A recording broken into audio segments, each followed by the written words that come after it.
یہ بس ایک معمولی سا برا خواب تھا۔ میں سوچ رہا تھا کہ کوئی خواب اتنا برا کیسے ہو سکتا ہے۔ پہلے تو میں سمجھ رہا تھا کہ میں اس خواب میں اکیلا ہوں، لیکن میں غلط تھا، کیونکہ وہاں کمرے میں کوئی اور بھی تھا۔ میں نہیں جانتا تھا کہ وہ کیا تھا، مگر وہ جو بھی تھا بہت ہی خطرناک دکھائی دے رہا تھا اور وہ مجھے گھور رہا تھا، اور یوں محسوس ہوتا تھا کہ جیسے وہ مجھے اپنی طرف بلا رہا ہو۔ وہ ایک سیاہ رنگ کی چیز تھی۔ میں اپنی جگہ سے اٹھا اور اس کی طرف بڑھنے لگا۔ میں جیسے ہی اس کی طرف بڑھا، اس نے اچھل کر مجھے اپنے بازوؤں سے پکڑ لیا۔ جیسے ہی اس نے مجھے پکڑا، میرے جسم میں ٹھنڈی لہریں دوڑنے لگیں اور میں اس وقت بے ہوش ہو گیا۔ پھر جیسے ہی میری آنکھ کھلی تو میرے سامنے ایک عجیب منظر تھا۔ میرے آس پاس برف ہی برف تھی اور جیسے سفید دھواں برف میں اڑ رہا ہو۔ یوں محسوس ہو رہا تھا جیسے ٹھنڈی ہوا میرے جسم کو کاٹ رہی ہے۔ منظر کی تبدیلی نے مجھے پریشان کر دیا تھا، لہٰذا میں نے دوڑنا شروع کیا اور کچھ سمجھ نہیں آ رہا تھا کہ میں کس طرف دوڑ رہا ہوں۔ خوف کی وجہ سے میرا برا حال تھا۔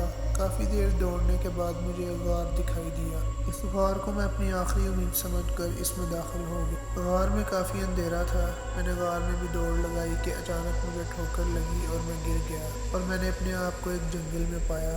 منظر کی تبدیلی نے مجھے پریشان کر دیا تھا۔ پھر جنگل میں آہستہ آہستہ چلنے لگا، کیونکہ میں کسی بھی جنگلی جانور کو اپنی طرف دعوت نہیں دینا چاہتا تھا۔ پھر مجھے دور سے ایک آواز سنائی دی جو کسی بزرگ کی آواز لگ رہی تھی۔ پہلے تو میں اس آواز کو نظر انداز کرتے ہوئے چلتا رہا، پھر اچانک سے وہ آواز تیز ہوتی گئی۔ میں ڈر گیا اور میں نے اس بزرگ کی طرف متوجہ ہونا مناسب سمجھا۔ وہ کہہ رہا تھا کہ کیا تم میری مدد کر سکتے ہو؟ وہ بزرگ بار بار یہی الفاظ دہرا رہا تھا۔ میں نے پلٹ کر دوڑ لگانا شروع کر دی، لیکن اس بوڑھے کے الفاظ پورا راستہ میرا پیچھا کرتے رہے۔ پھر کچھ دیر گزرنے کے بعد میں ایک کھیت میں پہنچ گیا۔ منظر کا بار بار تبدیل ہونا مجھے پریشان اور حیران کر رہا تھا، لہٰذا میں چلتا گیا کہ اچانک مجھے ایک ٹھوکر لگی۔ میں گر گیا اور میں نے مڑ کر دیکھا تو میں ایک دم پریشان ہو گیا۔ میں نے دیکھا کہ ایک لڑکی زمین سے تھوڑا اوپر ہوا میں لیٹی ہوئی ہے۔ وہ کہہ رہی تھی کہ رکو مت، تمہیں چلنا ہوگا، بس تم چلتے رہو۔ لہٰذا میں نے اپنا سفر جاری رکھا کہ اچانک مجھے سرگوشیاں سنائی دینے لگی تھیں۔ پھر اچانک ایک اور تیز آواز آئی اور میں اٹھ کر بیٹھ گیا۔ میری آنکھ ایک ہسپتال کے کمرے میں کھلی تھی۔ کافی سارے لوگ میرے ارد گرد جمع تھے۔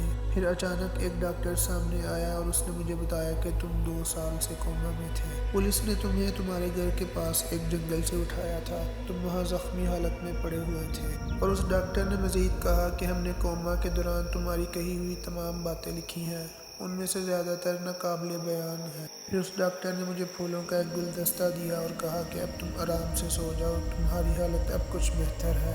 یہ کہہ کر وہ ڈاکٹر چلا گیا اور میں آرام سے لیٹ گیا۔ میں نے کمبل کو اپنی گردن تک اوڑھ لیا اور پھر کھڑکی کی طرف دیکھنے لگا۔ کھڑکی کے باہر درخت لگے ہوئے تھے اور ان کی شاخیں کھڑکیوں سے ٹکرا رہی تھیں، جس کی وجہ سے خوفناک آواز پیدا ہو رہی تھی۔ پھر میں سونے لگا تھا کہ اچانک مجھے پھر وہ سیاہ رنگ کی چیز یاد آ گئی جو میرے کمرے میں پڑی ہوئی تھی۔